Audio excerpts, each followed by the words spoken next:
Hey guys, happy Saturday. So I wanted to do a little video on my tank today. First off, I want to show my beautiful captive bred snowflake angel everybody's been watching. He's growing and growing and growing. Then there's no seaweed in there because I put it in there earlier. And then secondly, I want to talk about as well, and I know a lot of people ask me about them. I have a pair of yellow tail tamarins, see them right here. And I've had them for several months. Excellent fish. Excellent fish. Very difficult to keep though alive in captivity. So I want to tell you, touch base real quick on this. When you guys get one at a fish store, when you find them, they're not cheap. So you want to let them sit at the fish store for a few weeks before you buy it. Just if you are worried they'll get sold from you, just offer to pay for the fish and let them hold it for about 2 weeks, 3 weeks, because they do go in the sand for several days to up to a week. You know, after we get them, after the store gets them. So, you know, you want to make sure they come out of the sand, they're eating.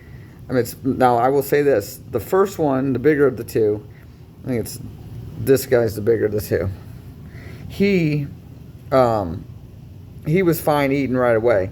The second guy came out of the sand after 2 weeks at the fish store. I took him home. He was not eating. I didn't see him eat at the store, but he buddied up with his pal here, his other tamarin, and so he started eating right away too in my tank. He went under the sand himself for about 2 weeks in my own tank. So he basically didn't eat for like a whole month.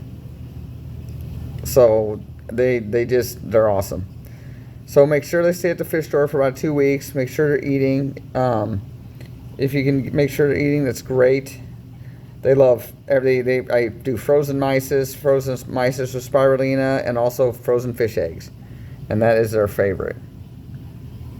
So these guys are just awesome. Very cool. And when they get big, they can grow up to 9 inches. They are just stunning as when they're adults. I mean, these guys are juveniles, but they're like totally stunning as adults. So in another video, I'll shine a light on the China wrasse, which is another one of my favorite wrasses, but they're also in the same family, which is the tamarin family. So there he is. There's my mystery wrasse, male.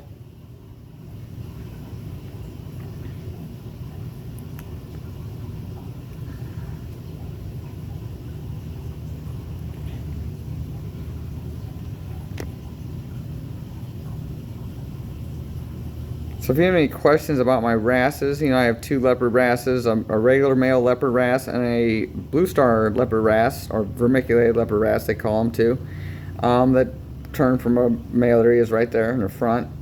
That turned from a female, went in the sand for about 2 weeks, came back out a male.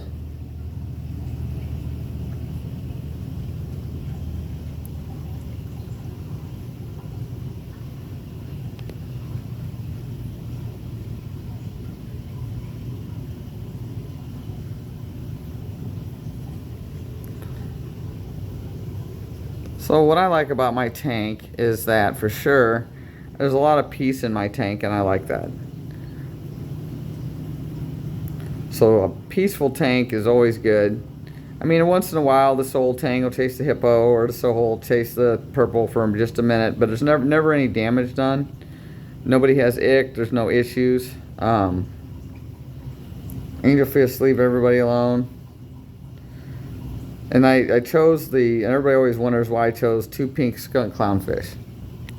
They're not the prettiest, but they're also the least aggressive. I can stick my hand in the anemone and they won't bite me. They won't chase other fish around or anything. I mean, they just live in their little anemone, and that's it. So I'll do another video on those too as well. Alright guys, thanks so much for watching. Have a happy Saturday. Happy reefing. So my water change day is on Sunday, so that's tomorrow, but I do all the tank stuff, clean the skimmer, all that kind of good stuff on Saturday to get that out of the way, harvest my phytoplankton. So, any questions or comments, please let me know. Like and subscribe, share my videos. You guys are awesome. Thank you so much. Love everybody. Thank you. Have a good Saturday.